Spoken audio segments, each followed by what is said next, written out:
After his wife's funeral, the husband and his mistress went to the notary for his wife's inheritance. But when they arrived, hello, welcome, enjoy, subscribe, and activate notifications. Jack married Rachel 3 years ago. Honestly, he wouldn't have married her if she hadn't become the sole owner of her father's business after his sudden death. Her father, a seemingly young and strong businessman, had unexpectedly passed away due to a stroke. Rachel was Mr. Monroe's only child and sole heir to his fortune. This is why Jack, a handsome and lazy man accustomed to living off women, took an interest in her. Rachel was charmed by Jack's promises while he planned to stay with her until a more lucrative opportunity arose. But soon, he realized that the best option, the prize of his life, was Rachel. She inherited her father's colossal wealth, and Jack knew exactly how to take advantage of it. He believed he could easily manipulate her deep affection for him to control her fortune, and everything was going perfectly for Jack. The girl was deeply mourning her father, who had been her pillar of support and the most significant person in her life. So, Jack quickly surrounded Rachel with care and support during such a difficult time. The young and naive girl had no idea that the worst moment of her life had led Jack to hide his true nature even more, at least until they were married. Jack maintained his good behavior, ensuring there was no turning back. After the funeral, he proposed marriage, suggesting, of course, that they wait until her mourning period for her father ended. Jack was skilled in deception, manipulation, and pretense. He could become whoever he needed to be and do whatever was expected of him. With his rich girlfriends, he usually didn't put in much effort, thinking there would always be another wealthy woman. But with Rachel, the effort would be worth it. The efforts would not be in vain, and the astute man understood this clearly. However, the first obstacle for him arose unexpectedly from a source he couldn't have foreseen. Rachel's father had a best friend who was also his principal assistant in the company and Rachel's godfather, Mr. Langford. He immediately realized that Rachel was hopelessly in love and wouldn't be dissuaded from marriage. Her mourning for her father made her seek a substitute, but as a smart and astute man, Mr. Langford verbally insisted on a prenuptial agreement and managed to win Rachel over to his side. "Jack, it's for business. Is it that difficult?" Rachel asked, repeating what Mr. Langford had told her. "This is humiliating. Do you think I need your money?" Jack retorted, indignant at this twist. "Darling, it's just a formality. We only need it in case of a divorce. My godfather wants us to sign it. He has always been like a second father to me." Rachel might have been naive in financial matters, considering she never had to worry about money, but she wasn't foolish in other aspects. When she set a goal, she achieved it, no matter what. Jack was cornered and had to agree to all of Mr. Langford's terms. The marriage contract's formulation was standard, but completely restricted Jack's rights. It was evident that the business and all other properties inherited from Rachel's father could not become joint properties of the spouses. Jack assumed he would receive a share of the dividends and acquire new properties and assets. However, the contract drafted by a top-notch lawyer prevented Jack from having that opportunity. Despite this, Jack believed the marriage would still be beneficial for him as he would have access to his wife's finances without control and accumulate capital for the future. He planned to siphon money from the common budget daily and transfer it to his name. But Jack was wrong in this aspect as well. Mr. Langford was a dedicated, decent, and responsible person who not only controlled Rachel's financial flows and business, but also her personal finances. Jack had limited funds for personal expenses, but he remained optimistic about the future and waited to see how the situation would unfold. Soon, he discovered that his patience was rewarded. Rachel had been trying to conceive since the wedding day. She longed for motherhood, but each new cycle brought bitterness and disappointment. Initially, she attributed it to nerves and the stress caused by the frenetic pace of life. She took over the business and learned a lot along the way, which was naturally exhausting. After more than a year of unsuccessful attempts, the woman sought help from specialists, underwent a complete medical examination, and identified the cause of the failures. Rachel's symptoms, which she had attributed to a hectic lifestyle, turned out to be alarming. Her body was warning her of problems, but she ignored them. Finally, the doctors diagnosed her with cancer. She underwent nearly 2 years of treatment and suffering, but with little success. During this time, Jack played the role of husband only nominally. His vested interest was that Rachel simply didn't exist, and he couldn't hide it well enough. Although they never discussed it openly, Rachel was aware of the numerous women her husband had cheated on her with. Jack believed he was skilled in conspiracy and manipulation, thinking he was successfully playing the role of the husband of a dying wife without arousing suspicion. He felt lucky and thought he only needed to endure a little longer to achieve his desired outcome.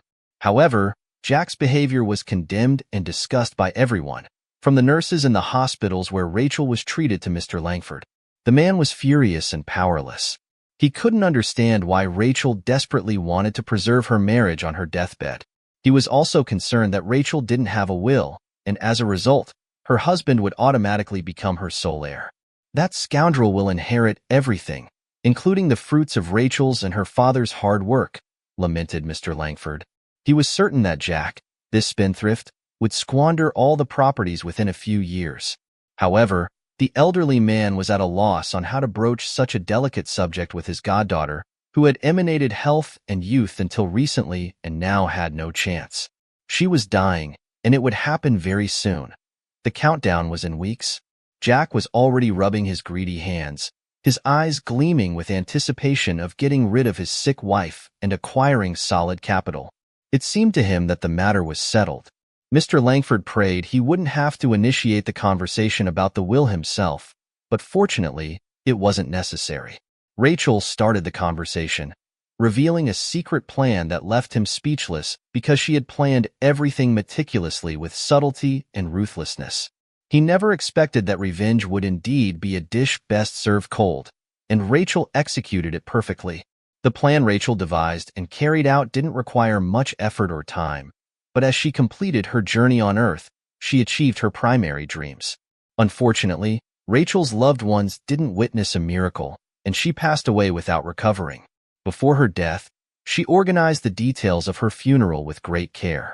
Calm and resolute, she conveyed her final wishes. The day after the farewell ceremony, the notary summoned the people mentioned by Rachel in her will and asked them to attend the reading. Jack was shocked by this news.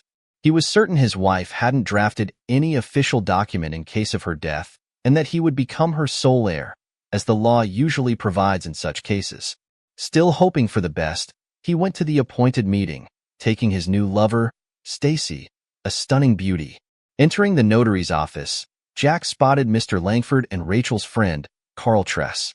But what caught him off guard was that Carl wasn't alone. He was pushing a stroller with a boy inside. Jack was completely unaware of Carl's marriage or the child's birth. Although Jack wasn't an expert in any field, he certainly wasn't a fool, and it didn't take long for him to realize that there was a hidden agenda and that he had been deceived. Despite this, curiosity got the better of him, and he wanted to know what Rachel had planned, though it was already clear it would be incredibly humiliating for him. For about 15 minutes, everyone remained silent, occupying different corners of the room. No one else arrived. The notary seemed to have deliberately prolonged the introductory part as much as possible, telling them why they had gathered and that it was an honor to read the deceased's last will. The notary announced with a malicious smile, hinting that the will's contents were no secret to him or the others. Finally, Jack heard his name. "To my lawful husband, Jack, I deny the inheritance," read the notary. After uttering this modest and short sentence, the notary looked at Jack and asked if he had understood its essence. The humiliated man had no choice but to nod. At that moment, Stacy took his hand, trying to leave defiantly, but Jack held her in place, ignoring her questioning look. He wanted to leave the scene of his public humiliation as quickly as possible, but the play wasn't over yet, and the invited audience needed to see it through. After a brief pause, the notary continued, "I leave all my personal belongings to my only son, Tommy Tress, until he reaches adulthood. I appoint his father, Carl Tress, and Mr. Langford as guardians and administrators of his estate." A shocking revelation hit Jack like a punch in the stomach. A son of Carl? His patience snapped, and he exploded with a surprised shout.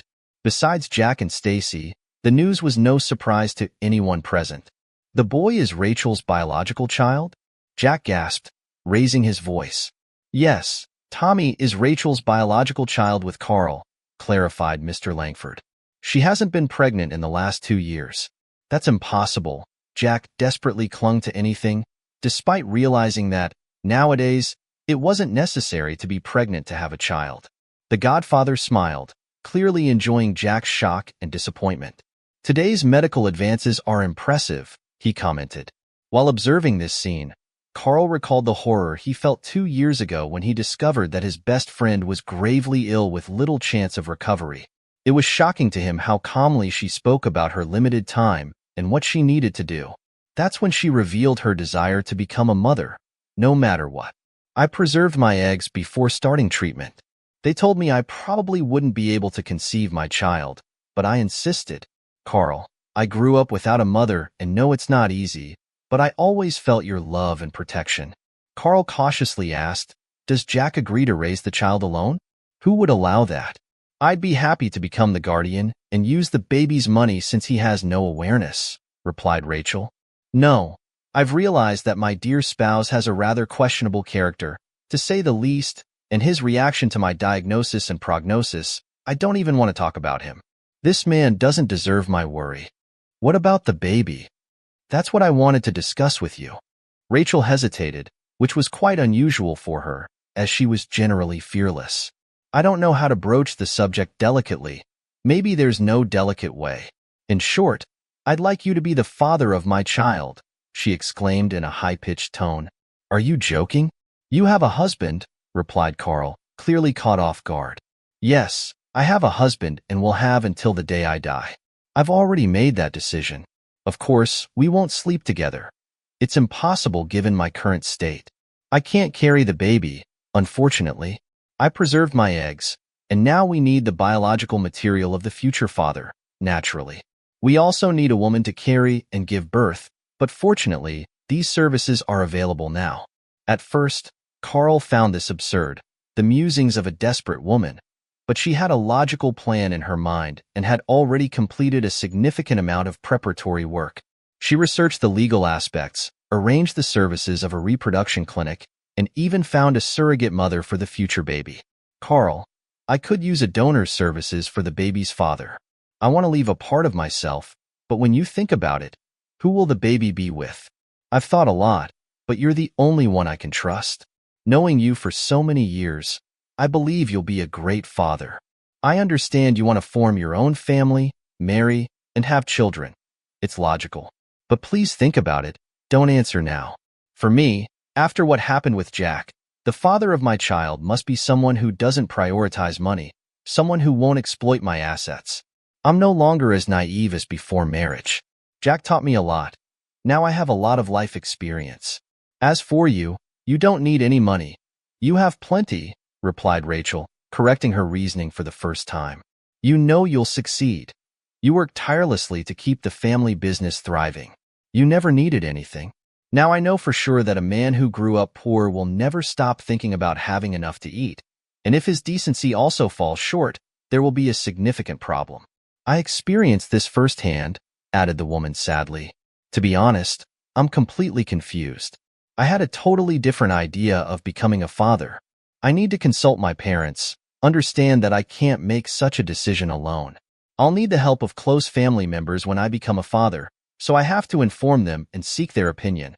Rachel had no objections, only asking Carl to promise to keep the information confidential. The conversation with Carl's parents was very difficult. His father accepted everything neutrally, listened to all the explanations, and assured he would support his son's decision and help as much as possible with the grandchild. His mother, however, wasn't as open-minded. Like all mothers, she wanted him to marry a good woman and have children together. She felt immense sympathy for Rachel, knowing her since childhood and holding her in high regard, but this request was very difficult for a mother to accept, that the mother of her grandchild was dying and that the child would be carried by another woman. Can the child inherit the disease? The woman feared this question, finding it terrible, awkward, and out of place. However, how could she ensure her grandchild's safety? Rachel doesn't have a hereditary form of the disease, Carl replied, which reassured the anxious woman to some extent, though not completely. However, after careful consideration, she expressed her support for her son's decision. Carl also struggled with indecision. Rachel's proposal took him by surprise, but after a period of contemplation, he concluded there was no reason to refuse. When he conveyed his approval to Rachel, she was overjoyed, and they began to implement their plan step by step. While Carl reflected on the story that would change his life, Mr. Langford recalled the conversation with Rachel a little over 2 months ago. Starting from afar, she said she honored Mr. Langford as a second father and hoped he wouldn't refuse. Then, she revealed that she wanted him to become her child's guardian. Initially, Mr. Langford thought his goddaughter was delirious, but as Rachel shared the full story, the godfather was in shock. Not only had Rachel and Carl made such a bold decision, but they had also hidden it for so long. "How old is the baby now?" Mr. Langford asked.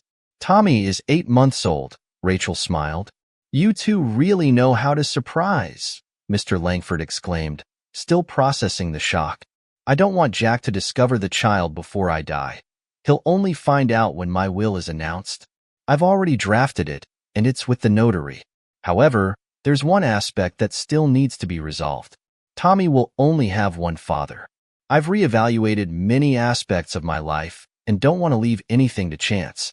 Kurt's parents then, if anything happens to him, Tommy will go to them, but I want you to have rights too, just in case." Being good at understanding people, the elderly man realized it could be very dangerous to act this way with Jack, although Rachel's husband fully deserved this treatment. "Rachel, are you sure you want to treat your husband this way? He's a repugnant man. Getting involved with your means? I mean, why do you need such revenge from beyond the grave?" He expressed his thoughts, then immediately apologized. "Sorry, dear, for being so rude. You know, I've thought about this for 2 years. I witnessed Tommy's birth, saw how Carl loves him and how his parents adore him. I don't need anything else. I've accepted the situation. Currently, I'm much more bothered by those who talk about miraculous recovery and cure. As for Jack, I loved him so deeply, believed in him wholeheartedly, but he turned out to be the most ungrateful of beasts. He comes to the hospital as if it's a hard job. Did you know his girlfriends bring him here?" The elderly man nodded silently, the bitterness evident on his face. "And I should forget this? No. He values money above all else, so that's how I'll punish him. It will be a surprise for him, you'll see. I kept everything a secret from you. It was immensely difficult. I wanted to introduce my son to you immediately, but I was extremely cautious so that no one discovered it accidentally and told Jack. This might be my farewell to him. I even wrote a letter that the notary will deliver." Mr. Langford made several attempts to dissuade his goddaughter. It seemed to him an ill-advised decision, but the woman stood her ground, and he had to relent. After all, it's her final wish, deserving respect. Amid the sudden silence in the notary's office, everyone was immersed in their thoughts. Of course, you don't need to be a seer to guess that Jack cursed Rachel in every possible way. People like him have no idea they might be at fault, and that others' behavior could be a perfectly logical response. However, such introspection is too complex for these people. Why bother looking for problems within oneself? Strangely, it was Stacy who broke the silence. She tried to grab her lover by the elbow to lead him out. However, Jack had no intention of leaving as he hadn't finished speaking. "Are you sure I don't have any right to anything, not even a mandatory share, or whatever it's called? I'm the husband, after all," shouted the man. Even Stacy winced at such behavior, let alone the others present. Only the notary, accustomed to such conduct, remained impassive. "According to the will, you're not included in the circle of people entitled to a mandatory share of the inheritance. Moreover, I carefully studied your marriage contract. Its text is attached here." The notary patted the thick folder in front of him. "You have no chance, even by appealing to the courts, although you naturally retain the right to such an appeal. I'll contest this.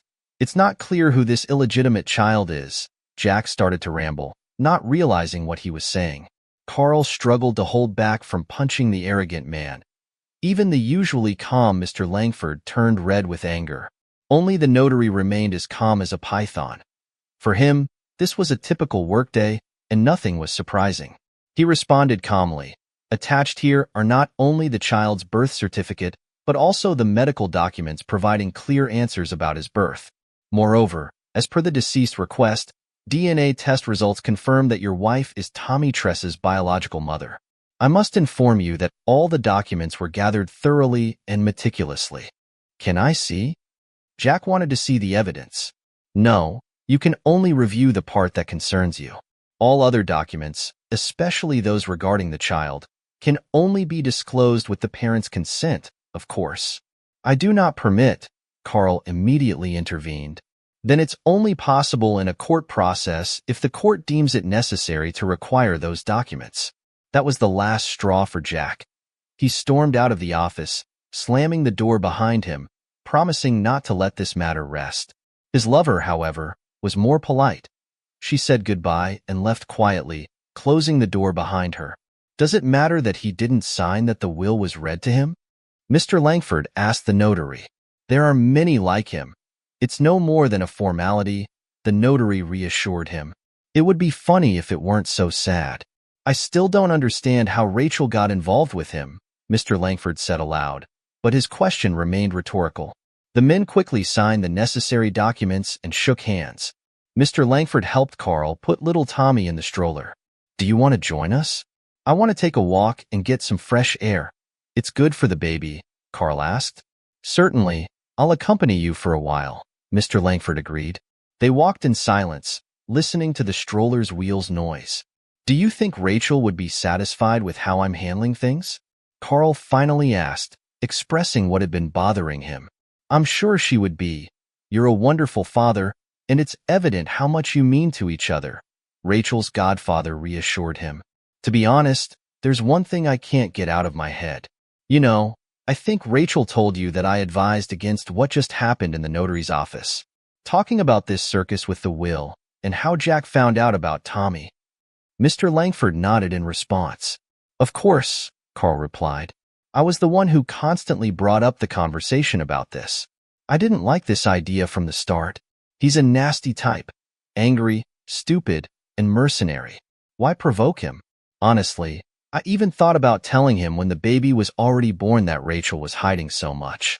I believed I had no right to. I decided she simply didn't want to deal with him alone and left these disputes to us. Today, I saw him with that woman, with no shame at all. Now I wonder if I did the right thing by not insisting on my position. His reaction, the expression on his face, was terrible. It would have been better to get rid of him earlier. I think Rachel didn't want it either. That also played a role. And the revenge. She wanted revenge because she loved, regardless of what she said afterward. She loved deeply, and that corrupted love found no other outlet. My poor girl. The elderly man wiped away a tear streaming down his cheek. Don't worry about her. She asked us not to. She asked us to direct all our love that was for her to Robbie. Carl comforted Rachel's godfather. While the men reminisced, Jack watched from the car, discussing the same subject. So, you won't get anything, right? The girl asked, incredulous, blinking rapidly. You're an idiot. You heard there's no chance because of this discovery. Right, let's go. We need to grab at least something valuable and take it to my apartment.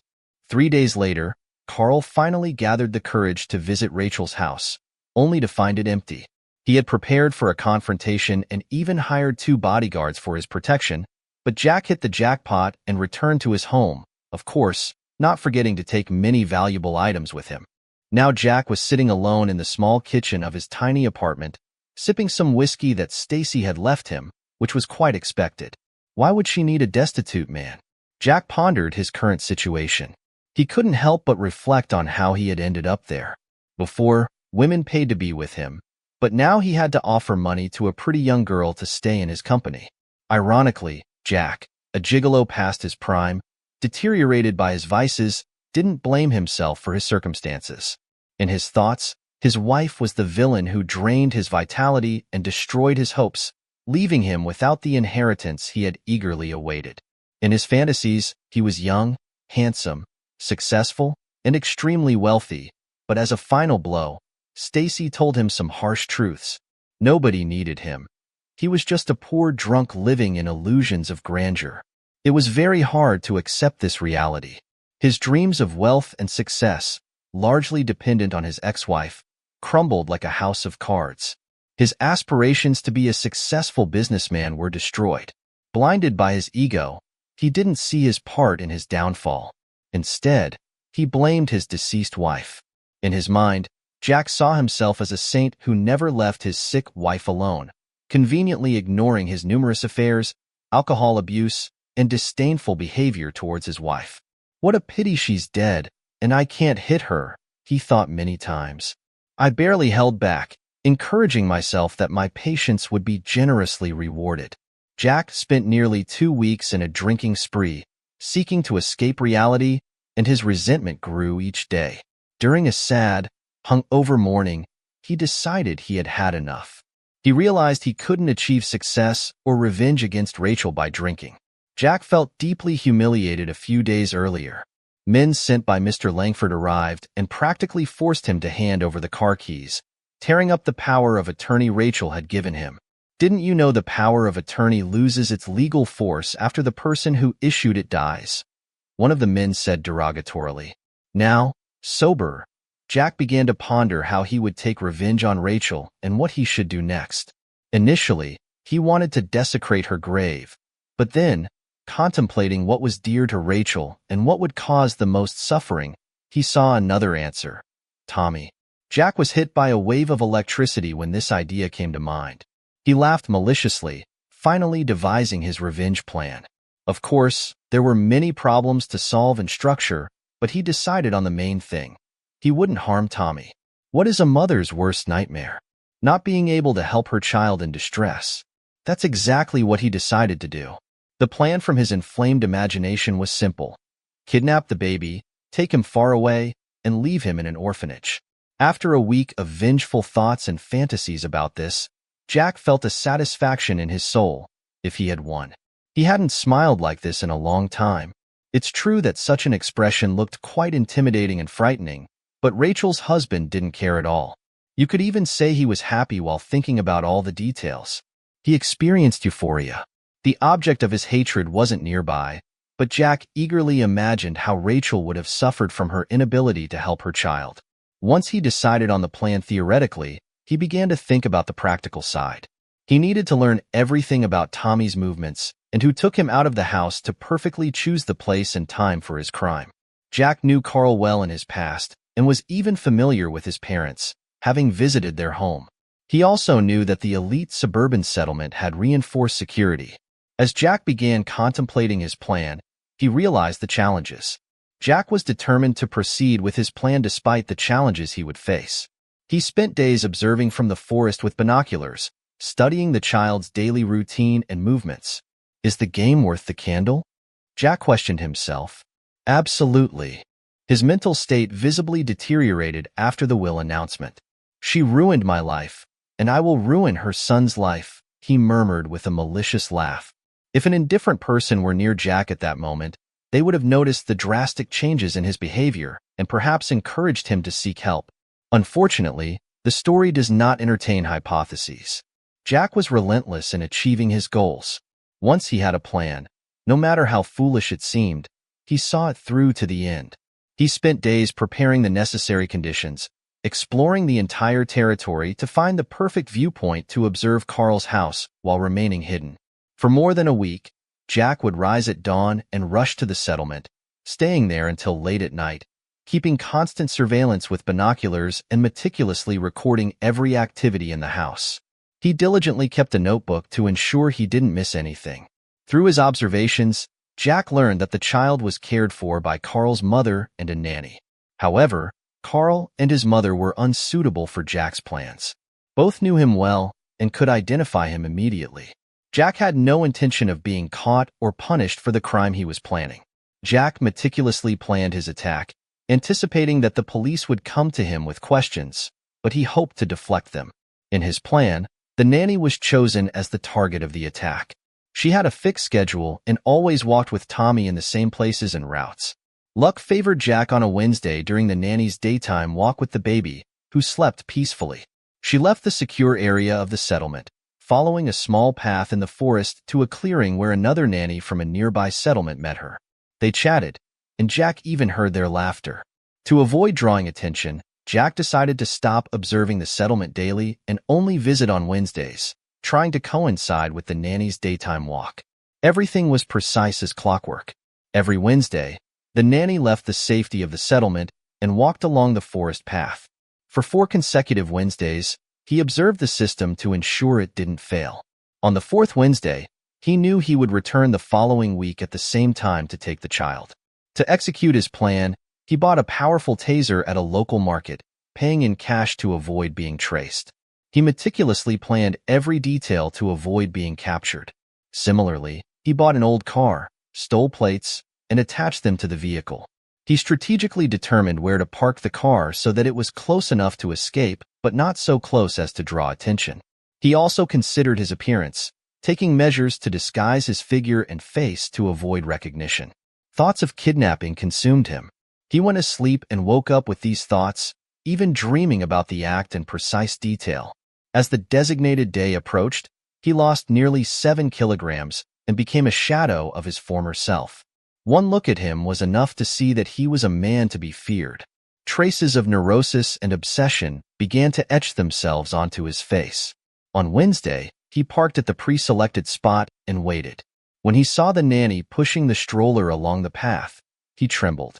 The extensive planning disconnected him from the reality of his imminent actions. He was about to confront a stranger, attack her with a taser, take the child from the stroller, and flee to his car. Jack had imagined the situation differently, more like a scene from a video game. Here, however, everything was real. The woman, the baby, and the stroller. The baby examined the surroundings with curiosity. By nature, Jack wasn't violent, and crossing this line was difficult for him, but his deep hatred for Rachel drove him to carry out his plan. He approached the nanny of the boy, pushed her away from the stroller, and knocked her down. Then he used a taser on her, and she passed out from the shock. All that remained was to take the child from the stroller and run to the car. However, things went wrong at this point. As he bent down to unfasten the belts, he suddenly felt a blow to the head and fell to the ground. The next thing he knew, an elderly man was standing over him, scolding Jack and tying his hands. Jack lost consciousness again. The mysterious man turned out to be a well-known forest ranger in the nearby elite communities. His ranger house was practically in the middle of 2 neighboring settlements, often hidden by dense vegetation and unnoticed by Jack. That day, Mr. Turner was returning from the local store when he noticed suspicious activity. Later, he explained to the police officer, "I saw someone on guard, dressed entirely in black despite the morning heat. I decided to watch for a bit and investigate." Due to his many years as a forest ranger, Mr. Turner was skilled at moving silently through the forest to avoid alarming wildlife. He hid behind a tree and kept a close eye. Suddenly, I saw a man attack a woman, knocking her down. Initially, I thought he intended to rob her, but he was trying to reach the child. I ran and hit him with a stick I had picked up, just in case, explained Mr. Turner. "Well done, Mr. Turner. You've become a local hero. Look, the press is already gathering. They want to interview you. Sign this police report and enjoy your newfound fame," said one of the officers. "I'm not going to them. I don't care about that sort of thing," Mr. Turner replied calmly, returning to his house via an indirect path so no one would follow him. Mr. Turner didn't feel he had done anything extraordinary. He believed anyone would have acted similarly in his position. How could he not help when those who couldn't defend themselves were in danger? A few hours later, Carl arrived at Mr. Turner's house. "Hello. I'm the father of the boy you rescued today. He's a good kid. He calmed down as soon as I picked him up. Such a brave and smart boy. Thank you very much. It's a blessing you were there in time. We're very grateful you didn't just pass by," said Carl, on the verge of tears, overwhelmed by emotions. The day had been incredibly intense, leaving him emotionally shaken. "Tell me, how can I thank you? What are you talking about?" "There's no need to thank me." Mr. Turner was genuinely surprised to be thanked for his actions. However, Carl persisted. "Well, if you insist, a new hunting outfit and maybe some food for my dog would be appreciated." "Of course, no problem," Mr. Turner replied. "By the way, if you don't mind me asking, was all this done for money?" the curious forest ranger asked. "Oh, unfortunately, it's much more complicated than that," Carl replied. "Well, feel free to share if it's not too much trouble. I live somewhat isolated here, in an information vacuum, so to speak, Mr. Turner encouraged. Carl began recounting the disconnected events of the past few years, including Rachel's illness, the unconventional paternity decision, her subsequent death, and the revenge against her husband. The investigator informed me that Jack was deeply hurt as everyone assumed his actions were solely motivated by greed. He was consumed by revenge, Carl explained. Carl felt relieved when Mr. Turner asked about this complex story. He was eager to share it with someone, seeking an impartial perspective from a stranger. He wondered if they had driven Jack to a state of madness and vengeance, and, if it were just about himself, Carl wouldn't suffer so much reflexively, but everything he and Rachel did came back to the boy. Carl added after finishing his story. Carl turned to Mr. Turner, an impartial observer, and asked, "Do you think we pushed him to this point? Are we responsible for his desire for revenge?" "Oh boy, are you serious? You're an adult and talking this nonsense? That Jack of yours always found a reason. He didn't even need one. He married for money, blatantly cheated, mistreated his sick wife, and convinced himself it was all her fault. Her fault for retaliating once, for losing patience, for not enduring. Oh, she hit the most painful thing for him, the wallet. On the contrary, well done. The woman thought of a plan and executed it." Mr. Turner replied with a harsh truth from a stranger's perspective, which really lifted Carl's spirits. Carl reflected deeply on every word Mr. Turner had said. "Now I also owe you for your good advice," Carl smiled in response. The forest ranger just waved his hand at him, and they said goodbye as friends. Mr. Turner promised to check on the boy. "I heard somewhere that they have this belief or wisdom, God knows what to call it, that if you save someone's life, you're responsible for that person forever. So, don't worry about your Tommy. I'll look after him here too," said the forest ranger as a farewell. True to his word, he regularly visited Carl's house and was always a welcome guest. In him, the boy found another loving family member. Meanwhile, the court sentenced Jack to several years in prison. During this long period, everyone in the house managed to calm down and return to their usual peaceful life. The family could finally breathe a sigh of relief. Mr. Langford visited regularly and took care of the boy, diligently fulfilling the duties assigned to him by his goddaughter.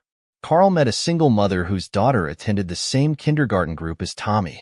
The children got along well, and Carl's parents hoped this time their son's personal life would flourish and that Tommy would have a loving stepmother and a sister, maybe even more than one sister. But, of course, as Carl promised Rachel, he would never let Tommy forget his mother. He always talked about her, showed the boy pictures and videos, constantly reminding him that his mother loved him very much and that she was always with him, protecting and caring for him, even if he couldn't see her. I sincerely hope you enjoyed the story. I'm sure the next video appearing on your screen will also move you. Don't forget to subscribe to the channel, give it a like, and activate the notification bell so you don't miss our upcoming videos. A big kiss and see you in the next story.